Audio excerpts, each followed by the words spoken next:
যে বলবে সাকিব খানের সাথে টক্কর দেবে সে বোকার স্বর্গে বাস করে ভাই। এমন প্রশ্ন করেন কেন ভাই আপনারা বলেন?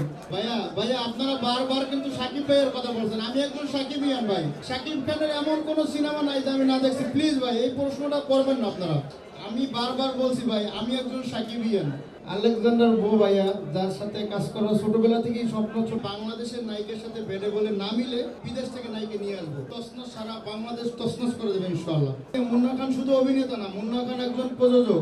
ববি ম্যাডাম আলেকজান্ডার বো ভাইয়া যার সাথে কাজ করা ছোটবেলা থেকেই স্বপ্ন ছিল ভাইয়ের সাথে কাজ করব। অলরেডি মিশা ভাইয়ের সাথে একটা কাজ কিন্তু হয়ে গেছে সিনেমার ডার্ক ওয়ার্ল্ড।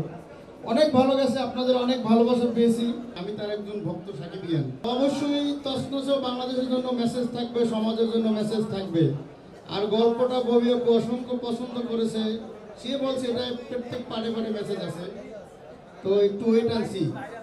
আমি কোনো ইন্টারভিউতে কখনোই বলি না যে বিদেশের বাইরে নিয়ে, বিদেশের নায়িকা নিয়ে আমি সবসময় না বলছি যদি বাংলাদেশের নায়িকার সাথে বেডে বলে না মিলে তখন অবশ্যই আমরা বিদেশ থেকে নায়িকা নিয়ে আসবো। সিনেমার ভিতরে আমি মনে করি অ্যাকশন, রোমান্টিক, পলিটিক্স সব কিছুই থাকা দরকার। একটা সিনেমা আমরা টাকা দিয়ে কেন দেখি? আনন্দ পাওয়ার জন্য। একটু সময় যখন আমাদের হাতে থাকে, যারা বাংলা সিনেমা যারা দেখি তারা অবশ্যই একটু আনন্দ নেওয়ার জন্য, একটু সময়টাকে উপভোগ করার জন্য সিনেমা দেখি। তো শুধু রোমান্টিক না, একটা সিনেমার ভিতরে সব কিছুই থাকা দরকার। আমার ডার্ক ওয়ার্ল্ডও ছিল, আর ডার্ক ওয়ার্ল্ড আমার প্রথম সিনেমা। আশা করি তসনস সারা বাংলাদেশ তসনস করে দেবে ইনশাআল্লাহ। যেহেতু আমি অ্যাকশন সিনেমা করতে ভালোবাসি, আমার ডিরেক্টর বদিউল আলম খোকন স্যার যখন আমাকে গল্পটি শোনায় তখন আমরা চিন্তা ভাবনা করি সিনেমার নাম দেব তসনস। মুন্না খান মাল্টিমিডিয়া, মুন্না খান শুধু অভিনেতা না, মুন্না খান একজন প্রযোজক। মুন্না খান মাল্টিমিডিয়া প্রযোজনা প্রতিষ্ঠান থেকে 100 মিউজিক্যাল ফিল্মের উপরে রিলিজ করা আছে মুন্না খান মাল্টিমিডিয়া ইউটিউব চ্যানেলে। আসলে কোনো ব্যবসায়িক প্রফিট চিন্তা করে বিজনেস করে না, ব্যবসায় লাভও আছে লসও আছে, এই হিসাব করে আমরা কাজ করি। বদিউল আলম খোকন 34টা সিনেমা বানিয়েছে। আপনার কত টাকা মনে হয়েছে বাজেট?